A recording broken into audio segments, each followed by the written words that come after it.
My name is JD Bradley, and I've had a hell of a life that's given me a unique perspective and crazy stories that I share here. Yellow Jacket Security. As I mentioned previously, I moved to Walla Walla, Washington when I got out of the Army. The town's so nice they named it twice, so they say. Anyway, I worked for a year to get state residency, and then I went to the community college there and maintained almost a 4.0 GPA, and then got an almost full scholarship to Whitman College, which at the time was the 13th highest rated liberal arts college in the country. I majored in economics, which turned out to be a mistake because I didn't understand to have an advanced degree in that to get a job, so I didn't finish. But anyway, that's another story.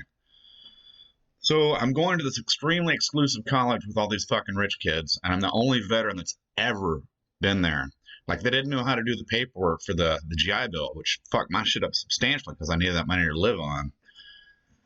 So I also had to work almost full time, and somebody recommended that I become a yellow jacket. And what's a yellow jacket, I'm sure you're thinking? Naturally. Yellow jackets were campus security because these girls were so rich that they were scared to walk from one building to another one because they might be accosted by a local in this little tiny town of like 30,000 people maybe, with like no fucking crime hardly at all. And so you wore a yellow jacket, hence you're called a yellow jacket.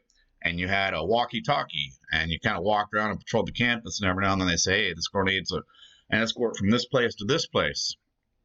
And that's what I did.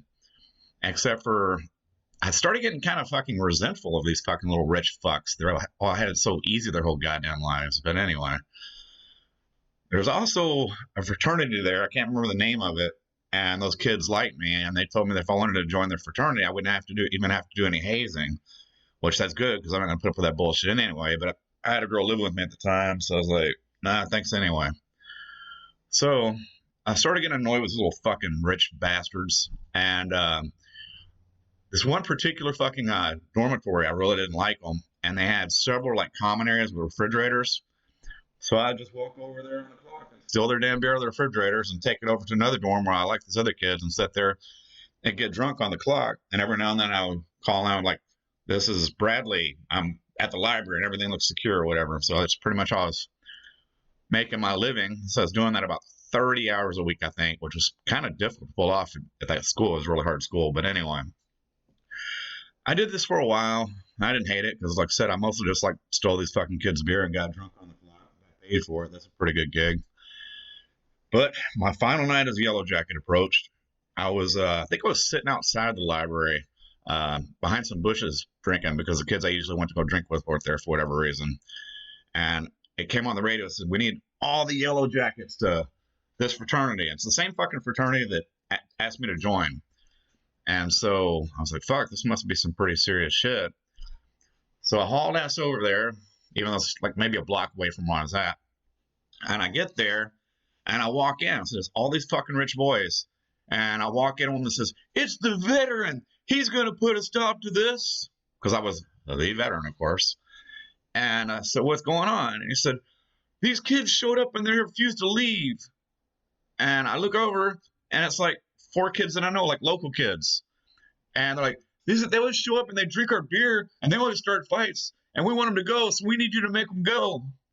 And it's 4 boys I know. One was like, Jason, you're not going to kick this out, are you? One of them I used to fuck his sister. And I like these kids. And I'm like, what does it mean? There's like 100 of you motherfuckers. You can't fucking kick out 4 goddamn high school kids. And like, well, they're real tough kids. And in their defense, they were tough kids. One of them was a fucking state champion wrestler. One of them was a Golden Gloves boxer. I mean, they were tough kids. But there was 100 of these spoiled ass rich motherfuckers, approximately. So I was like, man, fuck this. So I went over, walked with the kids, and they're like looking at me like, what am I going to do? And they all had beer in their hand. They'd taken it from these kids. And so I grabbed a beer and I popped it and said, man, fuck you fucking punk ass bitches. You can't kick out 4 fucking kids. Like, right on, Jason. The kids are all happy and whatever. So I had a couple more beers and other Yellow Jackets showed up and cops showed up and blah, blah, blah, blah. And I got fired. Man, I pretty much expected to get fired. But that's the story of when I was a Yellow Jacket. I hope you find it as amusing as I do, because what the fuck kind of punk bitches, like 100 of them, can't throw out 4 fucking kids? Isn't that fucking crazy? Anyway, thank you again for listening. And as always, if you enjoyed this, please like, share, and especially on your social media. Until next time, my friends.